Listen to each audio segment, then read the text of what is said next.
Là, à chaque fois, quand je rentre dans un espace, commence à dire mal occulte, djinn amoureux, etc. Il y a des choses bizarres qui arrivent. Alors, il y a une question ici que je vois importante. C'était par rapport aux gens qui faisaient le dhikr de la lumière. Ils commencent à avoir des rêves, des réactions pendant le dhikr ou dans les rêves. Très bien. Il faut savoir que quand vous faites le dhikr de la lumière, qu'est-ce qui se passe? Il y a la connexion, connecter votre âme au dhikr de la lumière. Ça veut dire que tu commences à recevoir des paquets de lumière, une lumière. Cette lumière, elle va toucher votre âme. Elle va circuler sur le sang, sur les parties du corps, sur la tête, les yeux, les oreilles, les nœuds, le ventre, etc. Là où il va trouver quelque chose de négatif caché quelque part, que ce soit dans le ventre, une sorcellerie, mauvais œil, des nœuds, une boule de mauvaise énergie, quelque chose de négatif, etc. Qu'est-ce qui va se passer? Il y a le contact, le choc entre la lumière et les choses négatives. À ce moment-là, votre corps il va réagir. Il y a les réactions. Ou bien les rêves. Normalement, nous, on se base sur les réactions et sur le rêve pour savoir le type de mal. Ça peut être une blessure au niveau de votre âme suite à une mauvaise expérience que vous avez passée dans votre vie. Ça peut être une anxiété, l'angoisse due à des choses restées dans votre mémoire, la peur, etc. Donc il y a beaucoup de choses. Ça peut être un problème spirituel, comme ça peut être un problème psychologique, comme ça peut être un problème d'énergie, parce qu'il y a 3 types de problèmes. Toujours mal occulte, etc. Donc il faut savoir quel type de problème. Parfois les gens ils ont un problème psychologique ou bien un problème d'énergie lié aux énergies et ils traitent le spirituel. Ça veut dire mal occulte, ruqya, les huiles, etc. Non, c'est pas comme ça. Donc il faut bien savoir votre problème, votre type de blocage, c'est dû à quoi? Est-ce que c'est psychologique, énergétique ou bien mal occulte? Très bien.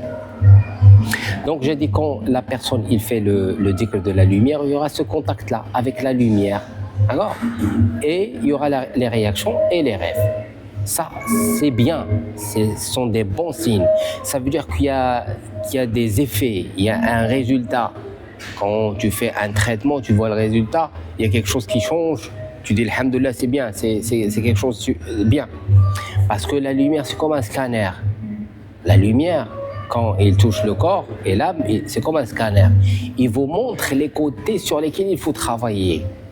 C'est comme la ruqya. Quand vous écoutez une ruqya, il y a des réactions. Et les réactions, il vous dit voilà, vous avez telle ou telle réaction. Ça veut dire il faut passer à l'action. Il faut passer au traitement. Il faut passer au traitement. C'est pas écouter les ruqya à chaque fois, non. Les ruqya, c'est comme un diagnostic. D'accord? Surtout les ruqya audio qu'on met sur internet, etc.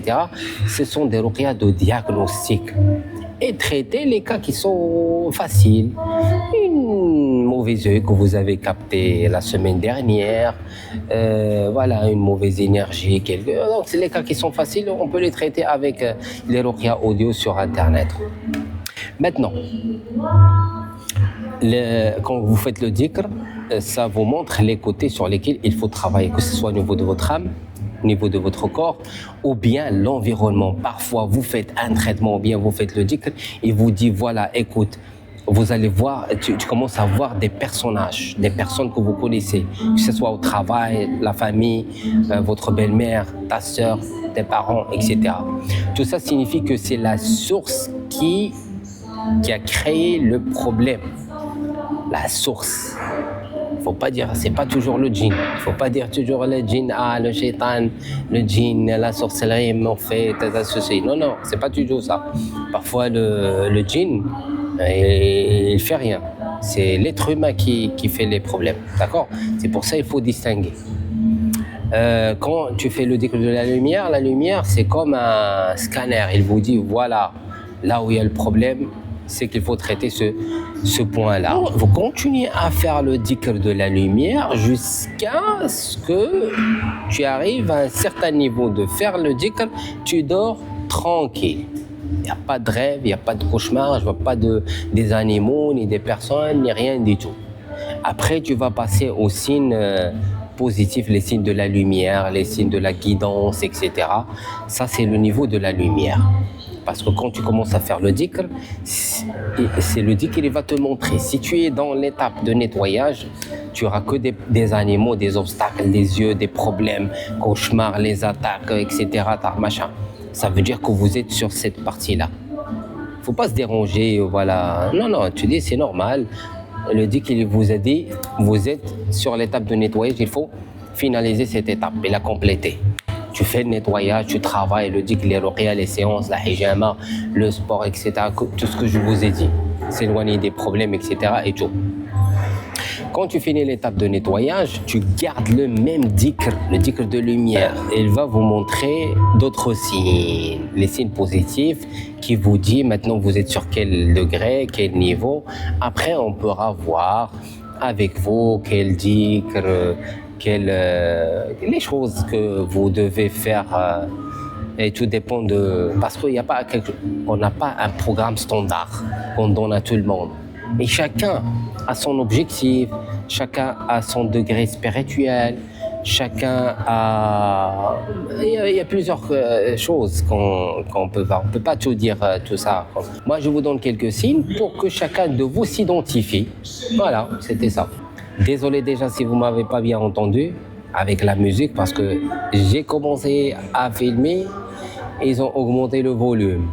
Là, à chaque fois, quand je rentre dans un espace, commence à dire mal occulte, djinn amoureux, etc. Il y a des choses bizarres qui arrivent. Al-Muhim, salam alaikum.